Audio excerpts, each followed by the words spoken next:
these credit rating institutions are highly criticized. One fellow from this S&P reduced the rating of US courageously, and suddenly these fellows told, no, he is responsible and removed him from job. He is an Indian. Nobody will believe in their senses that a junior fellow could have reduced the rating of US papers without consent from various appropriate levels. Anyhow, so they lost their credibility. It will take a long time for them to build it up again, that they are really independent and new. Second is the focus on these tax havens. Lot of these countries, pressure began to build up among the middle class that when we are asked to tighten our belt, when we are having crisis, why should the elites of our country keep money in Cayman Islands, Switzerland and various other places? So Germany was the first country which hired its external agency like CIA and robbed the data from Liechtenstein, which is a small territory next to Germany. And they took the data and then they punished severely all those Germans who were kept funds there. And that was around 2008. Then they had extra data, they told anybody can come and collect. Right? People from Australia went, Sweden went, US went, UK went. One country didn't send anyone to collect it. That was 2008. And I was observing this, I was puzzled for the simple reason. Something is given free and Indians are not in the queue.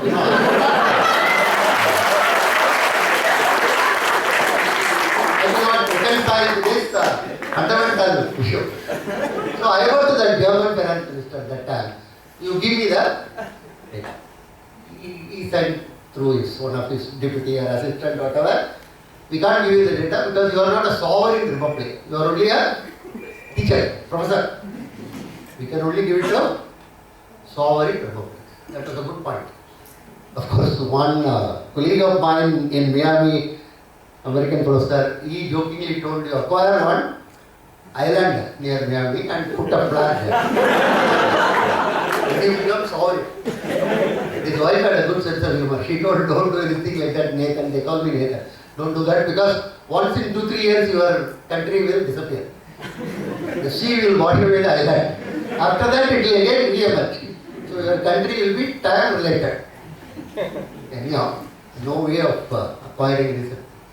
The next best I could write was write to all the members of parliament, Rajya Sabha, Lok Sabha, ministers, and why are we not? That time Advani was the opposition leader. So suddenly he took interest in this. And then he made it into a big issue. And the other person, Ram Jetmalani, he also suddenly got interest. He filed a case in the Supreme Court. He told them there is a lot of corruption in the country. You know, as a new news, you know. He could have done all that. My good friend Ram, what he did was, he put me as exhibit number 1. That was the worst. I told Rajiv, why do you do this? Because in India there is a lot of problems. Accused can become the judge, judge can become the... So suddenly government may arrest me, telling that you are responsible for everything can happen here, right? Anyhow, so that case went on and in 2011 that Supreme Court judgment came on constituting what is called the special investigation team. Anyhow, so that became a agency. Again here, very interesting. All these tax havens used to be called innovative financial centers. Till 2008. Modern financial centers. Various names, offshore centers. But now, you know what they are called? They are called illicit jurisdictions. See, the terminology changes according to the requirements of the G7. That time they were good boys, now they are not good boys.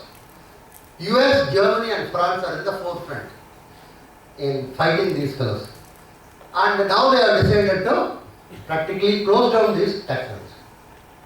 It's a huge change which has come in the global financial architecture because tax havens are not some fringe elements. 2/3 of the global trade flows goes through tax havens. And 3/4 of the financial flows go through tax havens. Additional problem was US found out that some of of the 9/11 terrorists got funds through the taxpayers. That made them much more, what one can call, active in terms of dealing with them. And they went to UBS, they went to Credit Suisse and USS. And Swiss and Switzerland has to modify their constitution, because under Swiss laws, if you are a bank, if you are associated with any financial institution, you shall not talk about your client to anyone under the Swiss constitution, not under the Banking Regulation Act. So they have to take much more steps too. And third is, of course, good one for our local fellows is the IT companies focus on domestic market. Till then they were not very interested at all about the domestic market. With the barge pole we won't touch it. That railway reservation went on and nobody was interested. Finally in those days the big four were not interested, finally that government company has to do that. That time it was a CMC. Later on, of course, it was acquired by the Tata. So the big idea is, because obviously the per hour dollar rate is much bigger than domestic thing. But now completely it has changed. Now everybody is looking local. ESIC, Employee State Insurance Corporation, Wipro is very actively working with them. They wouldn't have touched them with a barge. Income tax, Infosys, and then Tata, of course, are in some way or other domestically involved. Now they are doing the passport. So like that, almost all companies are suddenly realizing there is a big market here, which is a good thing actually. From the lot of state governments jobs are undertaken now. Lot of the software development for state governments have been undertaken. So that is something which is so focus on domestic marketers. Now let's look at our own position. Our situation is slightly different.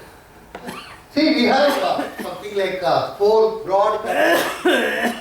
Agriculture, almost private share of in net domestic product will be 70. Government is roughly 20%. And corporate is around 12 to 14%. The partnership property, this is the largest chunk of our economy. It's 50%. And there again terminological terrorism takes place. This is called residual sector. Can you believe that? How can 50% be residual only in India? Called residual. Because US corporate is 70%. US it is called residual, obviously, because it's around 78%. So we also call them as, they are actually the engines of our economic growth. Not the corporate. Not the corporate. The other one. And they are dominant in service activity. Service sector, most of you may be knowing, is around 2/3 of our economic activity. Roughly 67, 68%. Service, of course, everybody immediately remembers only Narayan. When I talk of service sector, immediately we will say that is a small portion of the service sector. What is called ITES, maybe 5 to 6%. The largest chunk of the service sector is retail trade, private transport, both passenger and commodities, hotels and restaurants. That is the fastest growing sector in our economy. Last 15 years, year after year, it is growing at 9 to 10%. Hotels and restaurant, I mean all the small roadside fast food, all these things. Then you have the what one can call the construction. Then all the plumber, fitter, carpenter, painter, all these, they constitute the service. And that is actually the engine of our economic growth. From the employment side, we say that government and corporate, no way. Self-employed and contract labor constitute 85% of our economy. Government and corporate may be 12 to 15%. or employment. Now I am not talking about working, because government and working is a complication. I am only talking about employment. Employment means you get a check, right? You get a, so the other group. This is the actual situation. But every focus is only on that 12%. Not on the other. The other group is not covered by Provident Fund, other group is not covered by age, old age security, medical reimbursement. Nobody cares. In US, the other way, government and corporate is 90%, self-employed is hardly 6 to 8%. Those who are on their own is substantially lower. And the saving, government and corporate, no. Reality is, government is 1 to 2%. Households are the largest savers of our economy. Households are the largest savers of our economy, actually. And this saving is the one which is propelling our growth. Domestic saving driven growth is ours. We should recognize that. Even though we always think about everyday morning. So housewife is primary reason for our economy.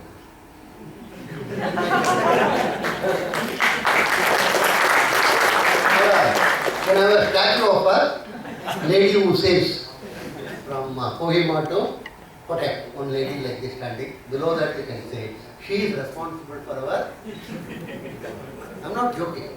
The context of the level of inflation raging in the country for the last 10-12 years, keeping the saving rate is not is an impossible task actually, right? And what we do is, service sector I told about it. These are the service areas, construction, trade, transport, hotels, all these things we were. They are all, each of them is growing around 7 to 8%. Restaurants are growing at 9% plus. The way it is growing, I think another 15 years, kitchen will go away. You will have advertisement, 2 BH. No more cake. Cake will be in a museum inside a glass case. The girl will ask, what is this? Oh, this is where your grandma spent. All are 75%, 25% of our life. What about remaining 70%? The remaining 75%, she was in the labor ward. Because in those days we used to have 14 and 15 children and this. Yes, why did she do like that? That situation could come if this growth is maintained. It's an unbelievable growth in restaurant area. Now this one, of course, every day morning, like I have this, what is called? Waking up Lord Vishnu. Venkatesa Suprabha. We have this. In South it is very popular. Every tea shop will have that Emma Subbulakshmi song, Get up. Like that. We have every day morning that FII, FDI, FII. With all the pink papers you read, you should do something for FII. One fellow told me in a meeting in Delhi, sir, you should have court. Otherwise FII may not come. Don't sneeze, don't. With all that, last 20 years, their share is only 8 to 10% in the investment. In spite of making so much song and dance, domestic saving is phenomenally high. And that is what is driving our growth. And that is our greatest strength, actually. We are not like what one can call many of the Southeast Asian countries are. My colleague at Shanghai University, she used to say, we were doing joint projects. She used to always say, in China it is made in China. But in India it is made for Indians. In China, most of the product lines, 35 to 40% is sent abroad. Right? Not here. Because our market is very, very large and it is meant for our market section. Today what is happening? Large amount of MNCs are increasingly making India to be a big place to bake. And also domestically itself. So, India, of course, when I say, people will say, oh no sir, this fellow may be. So I am quoting you Goldman Sachs.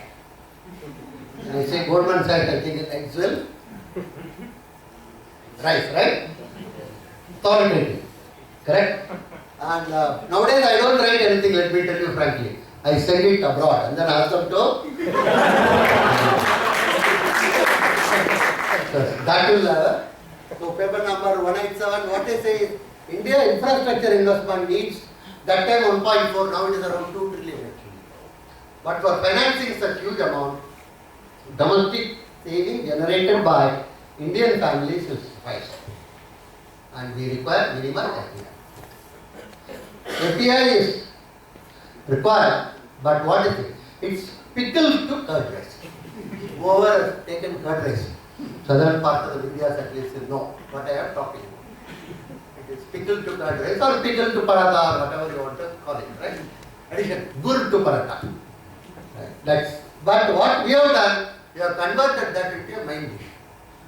All our focus is only on FII. An average Indian housewife who sweats to save so much and provide for our domestic investment is uncared, unwept and unsung. I have never seen her in any of the business channels. That she should be brought actually. She should be asked, what are your travails? What are your problems? When you are wanting to save. Anyhow, share market, this is another big thing. This household financial saving, if you observe data, only maximum 2% is invested in shares and bonds. We are predominantly a bank-oriented economy. Let's be very clear. 60% of our saving goes to bank. Not only we, Japan, China, Europe, all of them. Only one country which is share market oriented is US. And we think that that is the world. Right? Japan actually once told, 3 years before the bank told, if you keep money with us, we will charge you interest. But people continue to, it's a Japan, China are all bank oriented economies. They are not share oriented economies. Sorry. What has happened? Something I think. Yeah. So this is, so all our, another reason is our share bazaar, million Abhimanyus are in the share bazaar. Most of you know about Abhimanyu, I think so. Because my students, many of them don't know who is this gentleman sir. He told he has come very after the Kapoor Khandan is the new hero and all. This Abhimanyu is very old fellow, not connected. Anyhow, he seems to know how to get into a yoga. You are not knowing how to come out. So our share markets are like that. It is entry but no exit. That is why people are not. Simple share, 8,000 shares are there in our so-called official. 50% of them were never quoted last year. Not even once. Unless they are quoted, you can't sell or you can't think of disposing it off. So that is the nature of the. So ours is a last but most important is gold. This is another. Even day before yesterday I was very pained. Unproductive gold and all these fellows make some big seminars and other things. They come and talk and their wives are in the jewelry shop while he is talking. Business has gone. Now I told the driver to take her to. First of all, at least this audience should be clear after attending my lecture. Gold is not unproductive. It is the single largest collateral or security used by small businesses in this country. 60% of the credit requirement of India is met by non-bank sources. 60%. 40% is only by the bank source. And for the 60%, the collateral is gold in the form of bangle or necklace or whatever it is. I have a flower girl in my road. I use her as an indicator for our economic situation. If she has both the bangles, that means things are okay. Because she measures to me like this. I can see that. If she has only one bangle, that means things are not fine. Because that has gone for mortgage in order to raise funds. If both the bangles are not there, deep recession has set in. Very simple. Forget about all your indices, econometric modeling and everything. I have done enough of them. I require only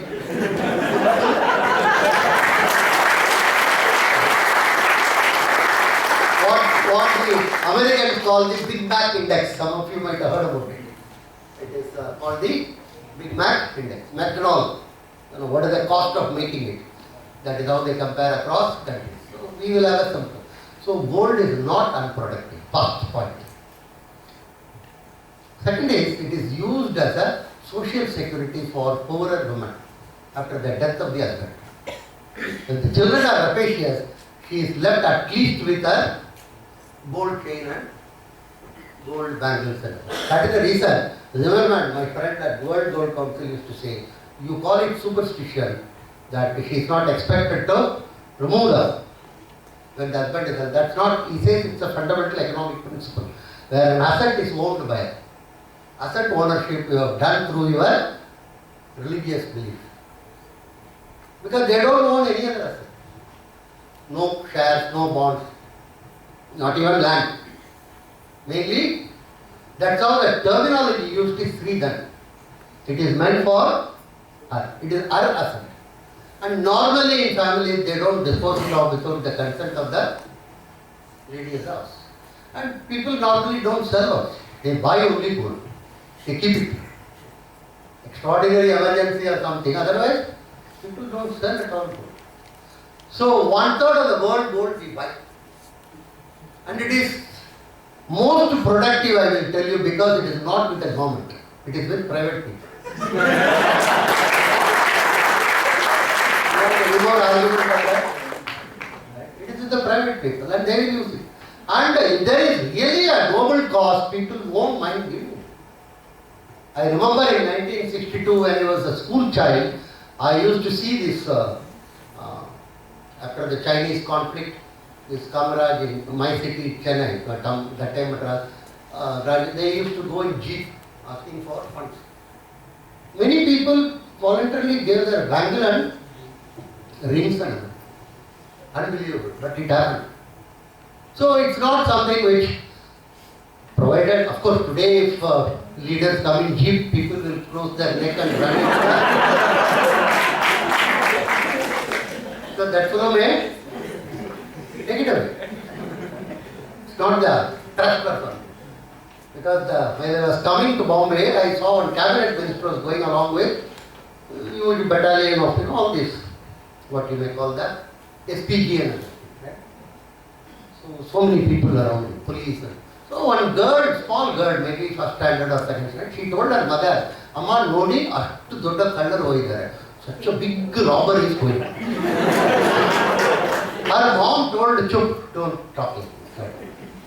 Because for the girl, somebody who is surrounded by 10 cops, obviously is a...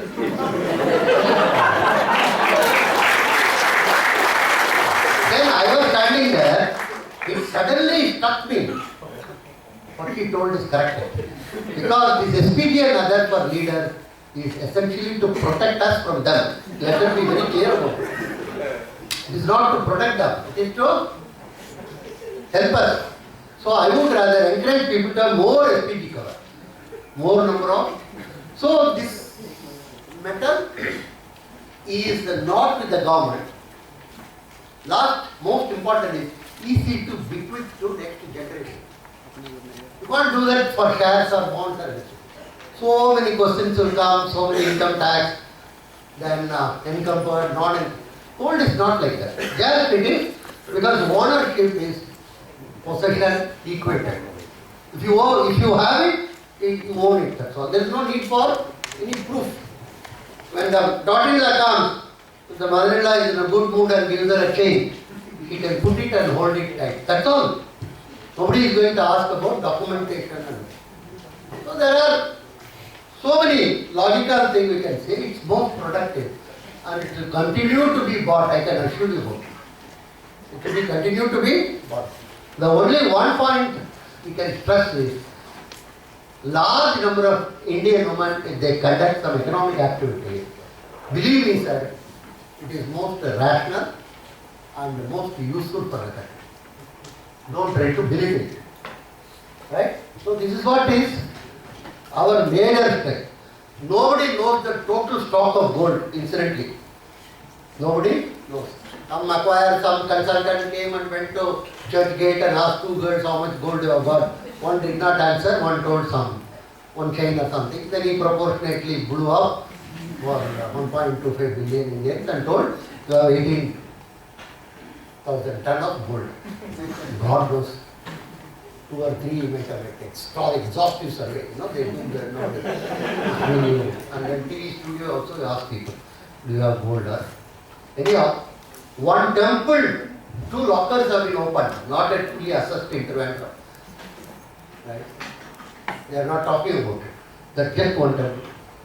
It could be anywhere up to half a trillion, they say. So that just one.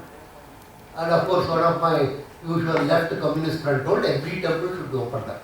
I told, do you realize what you are talking? Do you know elementary economics? If you open every temple, gold price will come to 500 rupees for 10 grams. And all of us will throw mud on our own head.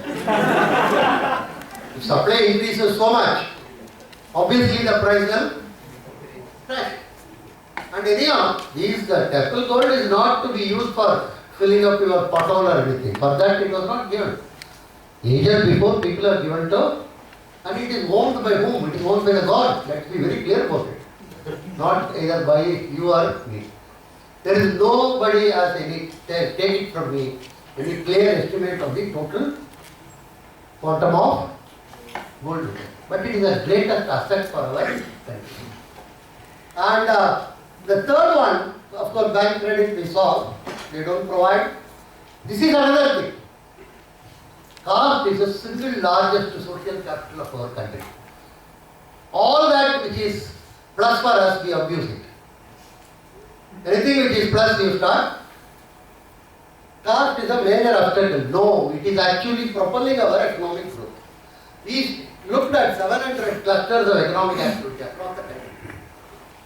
Myself and other group of people.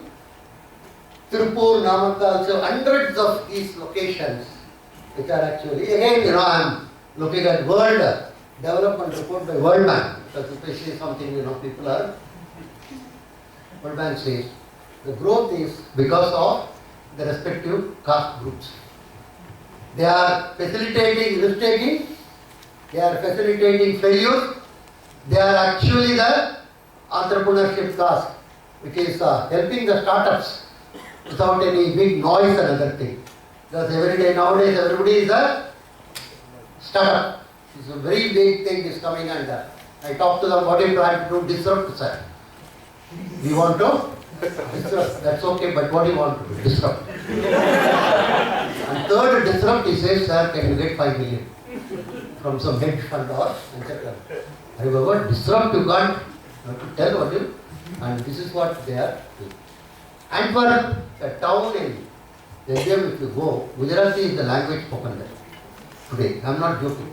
The local hotel has got a board one side, Gujarati means. These people, Wall Street Journal beautifully wrote about it. They told Jews controlled 70% of the diamond trade in the 90s. Jews control 70%, 30% for others. Today Gujarat is controlled 30%. And Wall Street Journal told, first time in the history of the world, the Jews were defeated without violence in business. And